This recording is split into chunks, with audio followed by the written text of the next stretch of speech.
Hello, welcome to India's most comprehensive e-learning platform BYJU'S Exam Prep.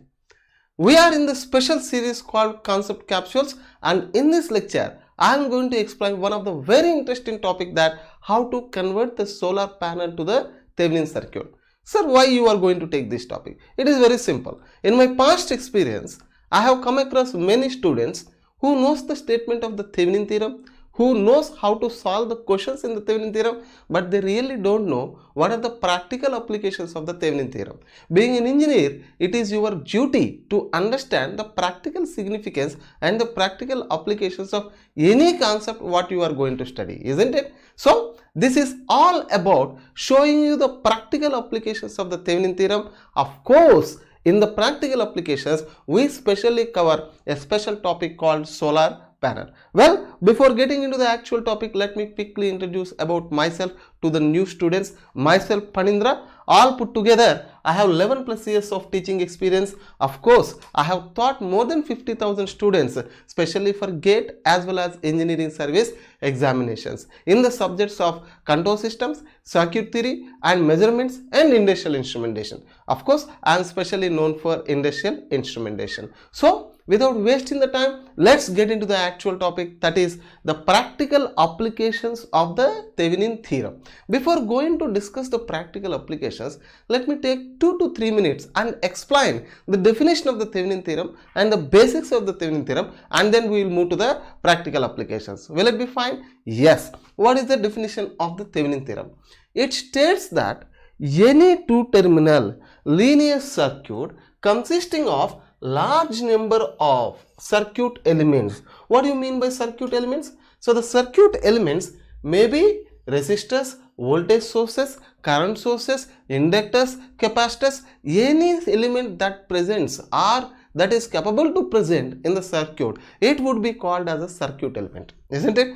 So if a circuit consists of so many sources or so many loads or so many circuit elements, all those things can be clubbed together, or the very big circuit can be minimized in a simple way by stating a voltage source in series with the resistance. Such a wonderful thing, isn't it? So that means even though the circuit consists of 100 voltage sources and 100 current sources and 10 resistors, 20 inductors, 30 capacitors, we can compromise all this. In fact, we can combine all those things, or we can convert the whole big network in a simplified network, that is voltage source in series with the resistance. Such a wonderful statement. In fact, this is having a lot of applications in real-time engineering. Well, what does it really means? Suppose let us take a simple linear two-terminal network. So let me take another color here so that you will be able to understand very clearly. Yes, so this is a linear two-terminal network, right?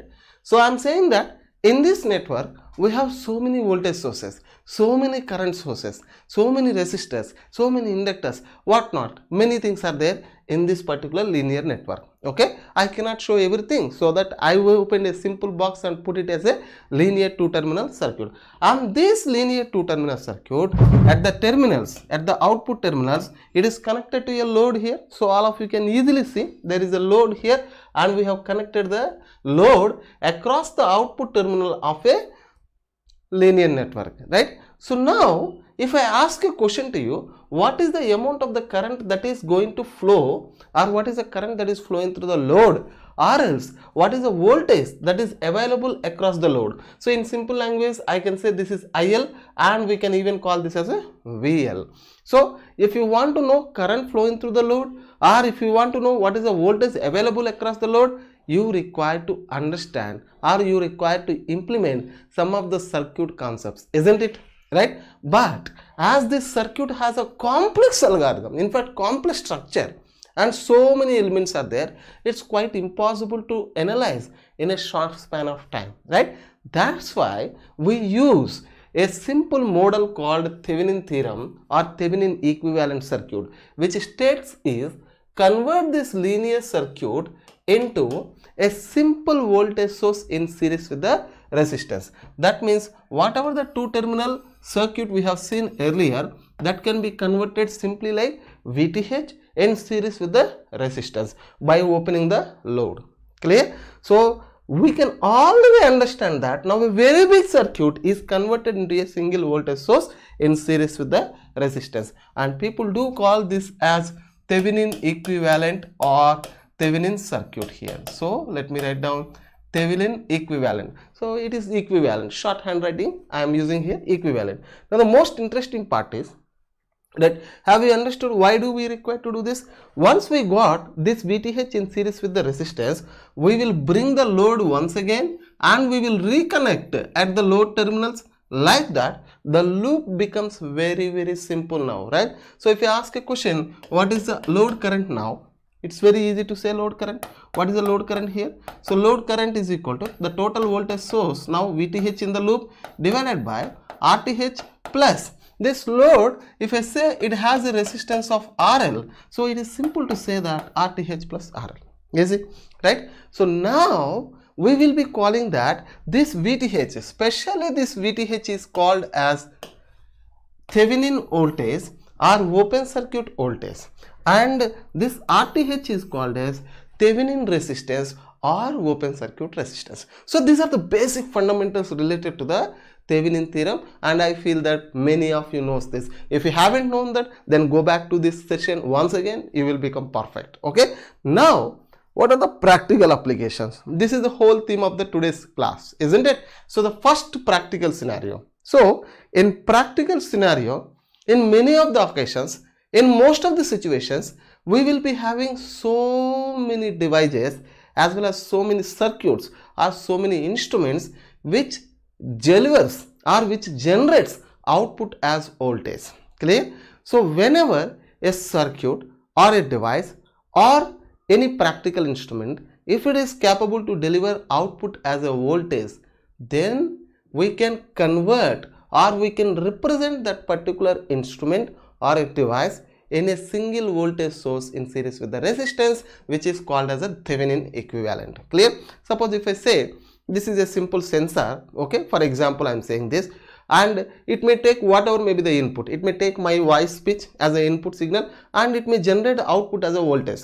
In that case, this particular instrument is nothing but it can be modeled or it can be redrawn as a single voltage source in series with the resistance. That means physically it looks like a device to me, but electrical engineer and electronics engineer and instrumentation engineer should see this instrument as a practical voltage source, because it is delivering the voltage as the output. So obviously it is a voltage source.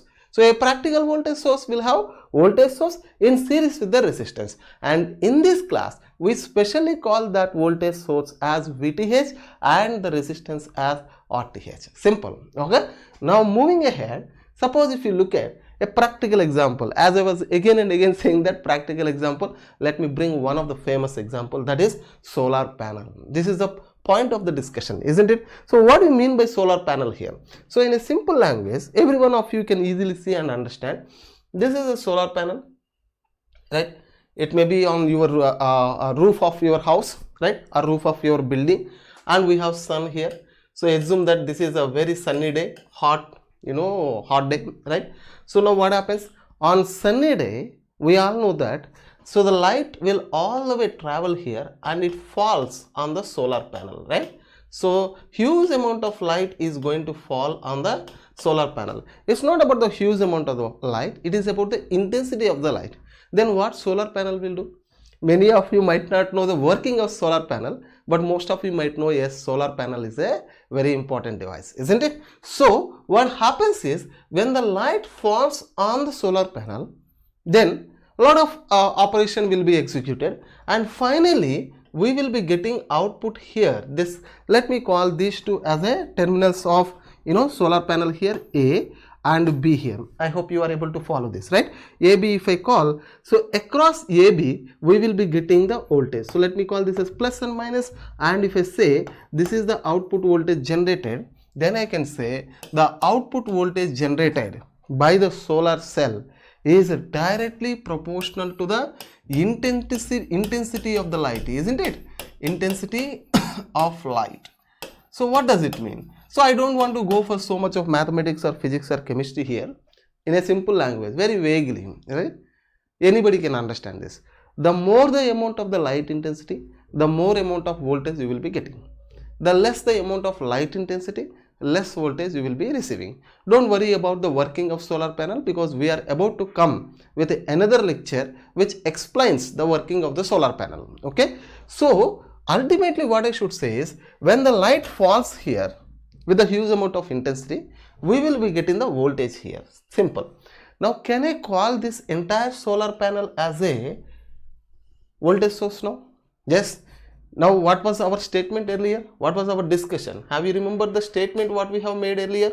So in our statement we have clearly described that if a circuit or a device or an instrument generates voltage, then it can be modeled as a single voltage source in series with the resistance. Correct? This is what we have discussed. Now solar panel is a device here, and fortunately it is delivering the voltage in response to the intensity of the light. Means when the light falls, it is generating the voltage. Now can I consider the solar panel as a voltage source now? Yes, of course we can consider the solar panel as a voltage source. If we consider the solar panel as a voltage source, then we can apply the concept of Thevenin theorem there, right? What Thevenin theorem says, if you have a voltage source or if you have a device which generates the voltage, then that can be converted as a single voltage source in series with the resistance. Correct? Now the most beautiful thing, you can convert this into a simple voltage source in series with the resistance, and this is considered as VTH and this is RTH here. Clear? And this is now the model of the solar panel. Clear? So I can say this is the Thevenin circuit of the solar panel. That means the highlighted portion is considered as a Thevenin equivalent circuit of the solar panel. Then you may ask a question to me, sir, how do you know this value? How do you know this value? This value is actually nothing but the output voltage generated by the solar cell in the absence of load. Clear? So because it is an open circuit voltage, so what we should do is, this load should be disconnected first. Okay, remove the load, right, and allow the light to fall on the solar panel. Then we will going to get some voltage, right? So that voltage is called as a VTH, which is called as open circuit voltage. Clear? And now what is this RTH? RTH is actually nothing but the resistance offered by the solar panel to the electrical current once you connect the load. Clear? That means when you reconnect the load, definitely the solar panel will also have some kind of internal resistance.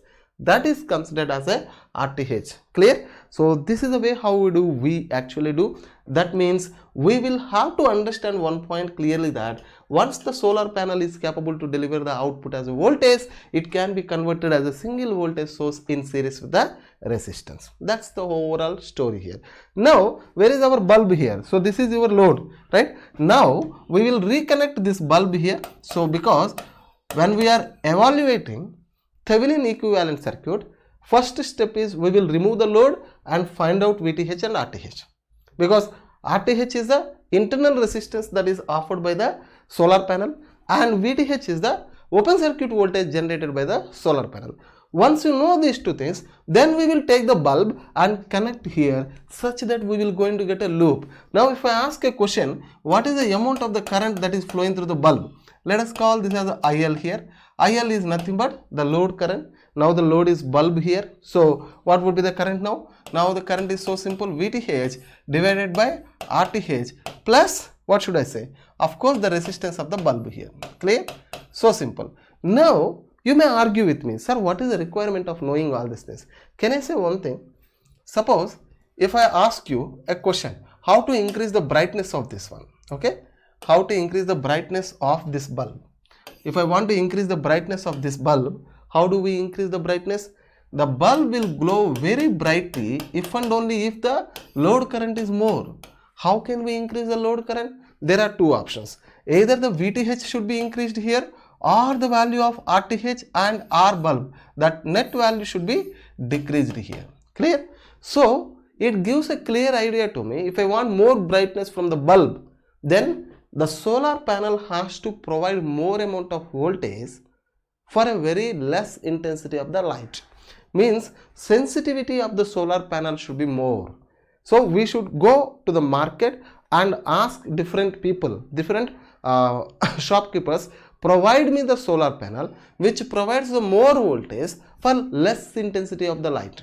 Clear? That is called high sensitive solar panel. If we have that, then we will going to take that and we will going to use here, so that the VTH will be more for certain amount of light intensity, and that brings the more amount of current into the load, so that the bulb will glow very heavily. Clear? So this is how people do observe the Thevenin circuit in the solar panel. Hope you really enjoyed this session, because this is very useful and most of the students don't know. Then many of the students, they immediately counter me, sir, you have explained so beautifully about the solar panel and the Thevenin circuit in the solar panel, but is it the only example do we have? No. In real-time engineering, whether you are an electrical engineer, whether you are electronics engineer, whether you are instrumentation engineer, whether you are chemical engineer, there are n number of devices which generates the output of as a voltage. Wherever there is a possibility to have output as a voltage, there we can convert that device or a circuit or instrument into a single voltage source in series with the resistance. So coming back to the next example, that is mechanical students. Okay, this is for mechanical students, right? Thermocouple. It doesn't mean that only mechanical students should watch this. Okay, so what do you mean by thermocouple? Basically, thermocouple is a basic temperature sensor. Let me write down temperature in shorthand here, temperature sensor. So maybe some of the EC and electrical students also knows this. What does it mean? So when two dissimilar metals are joined together to form two junctions, I am very sorry, to form two different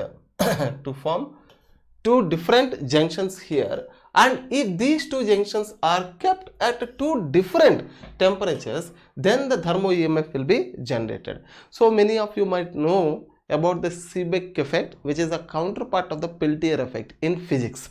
Okay, I feel that EC students, electrical students, instrumentation, mechanical, civil, everybody might be knowing about the Peltier effect, and this is considered as a Seebeck effect, which is counterpart of the Peltier effect. So what does it mean actually? Suppose if you take some metal here, for example, you have taken any best material, so copper.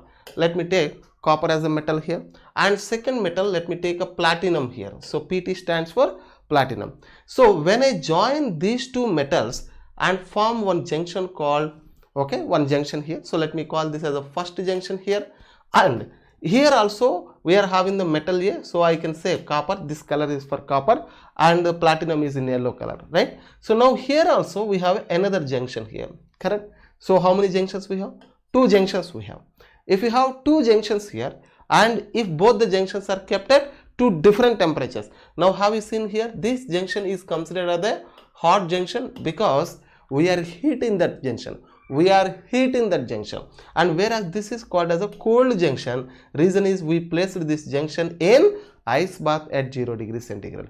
This means that first junction and second junction both are at a different temperatures, and interestingly, first junction is formed by combining two dissimilar metals, one is copper and platinum. Second junction is also formed by combining two different metals, platinum as well as copper. Clear? And both of these two junctions are at two dissimilar temperatures. Then we will be receiving output as a voltage.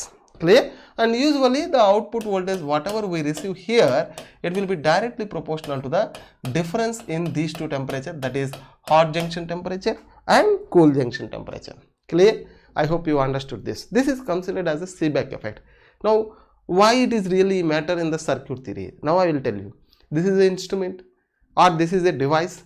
Now I can call this as a device, thermocouple. What it is doing? It is seeing the temperature difference, or it is sensing the temperature difference and delivering the output as a voltage. In this case, also we are receiving the output as a voltage. As long as you are receiving the output as a voltage, we can convert this into a Thevenin equivalent. That is, we have voltage source here, so I can say VTH here, and this could be written as RTH. Tell me what is VTH now. Now VTH is nothing but the voltage what we receive at the end terminals of the thermocouple when we have a temperature difference. So we haven't connected any load here. There is no load which is connected here. I haven't connected any load. So whatever the voltage you receive here now in open circuit state, that itself it is considered as VTH. And fortunately this VTH is now directly proportional to the temperature difference TH minus TC. Clear?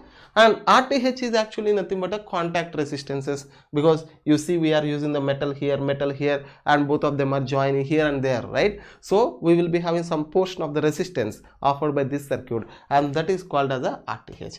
Now if I ask a question to you, simple way, look at the beauty of this. This is very interesting, so please see. Just give me 1 minute. Right. So now we have output voltage here. Then you may ask a question to me, sir, we are from electrical background, what is the use of this thing? Now look at this, okay? Suppose if I connect a load resistance here, like you can even connect the bulb also here, but we will not get so much of voltage here, that's the problem. So this is a load resistor, so it may be bulb or any device. So now by maintaining the temperature difference, we will be able to generate the voltage here. And when we able to generate the voltage, we can pass the current through the load. Clear? So that means if I connect the load here, which demands very low amount of current, right, then I can pass the current through the load. And this current through the load, it depends on what? It depends on the VTH as well as of course RTH and RL. But this VTH, whichever the voltage you are receiving now, that depends on the difference in the temperature.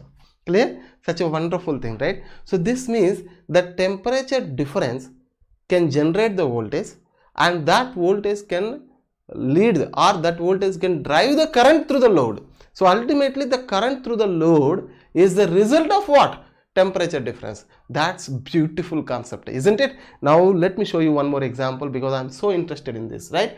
So the third example is pH sensor. So many of you might have heard about pH sensor, right? So pH sensor is a very old concept. So pH sensor is used to measure the acidity of a solution. Suppose if I give alcohol, what is the value of the pH? Means H plus ion concentration in the solution. Long back in school physics you might have studied litmus paper and pH electrode, all these things, right? So acidity, all these things, H plus ion concentration, OH minus ion concentration, finding whether the solution is acid or finding a solution is alkaline, all these things fall under the measurement of pH, isn't it? So in general engineering or in high level engineering, if you want to measure the pH, we will use a special sensor which is called as a pH sensor here. So all of you can easily see there is a word called pH sensor here.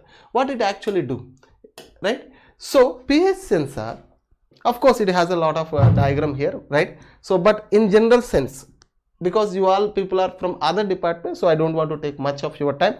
When we have pH sensor like this, if you dip this pH sensor in the solution, let us say it is a solution here, and I am placing this sensor inside the solution, and maybe this solution might have H plus ion concentration. Depending upon the acidity of this solution, I am repeating, acidity of the solution, we will be getting the output as a voltage across this terminal. Clear? So plus minus, I can say this as a voltage. Interestingly, this voltage what we receive here across the pH electrode is directly proportional to the acidity of a solution or the pH value of a solution. Interesting, right? So you cannot take back chemical engineering and electrical engineering separately. At the end of the day, everything will going to combine and converge to a single agenda, that is simplify the human life. Okay, right? So V naught or the output voltage what we receive is directly proportional to pH. Means again this is a voltage source, therefore we can convert this voltage source once again. That means even the pH electrode also can be converted to a voltage source, and that voltage is directly proportional to pH here, right? And again the resistance which might be there at contacts or internal resistances will be converted together as a RTH. That means technically it looks like a sensor, it looks like a device, but electrical students should understand that device as a simple practical voltage source. That is nothing but Thevenin equivalent. See, such a beautiful concept, right? We have seen almost 3 examples, 3 practical applications on the Thevenin circuit. Hope this lecture really helps you a lot, because I have personally seen lot many students who are preparing for the GATE as well as who are doing engineering, they really doesn't know what is the practical significance of Thevenin circuit. If you like this video, please let us know. We will come up with more and more videos about the practical scenarios and practical applications of the concepts what you are studying in the engineering, that will give real sense and that will make you real engineers. So finally, hope this lecture is very useful to you, and if you like it, please let us know you want more sessions or not on concept capsules. Thank you very much for BYJU'S exam prep for giving this wonderful opportunity to give a beautiful concept related to the Thevenin circuit. Once again, thanking everyone.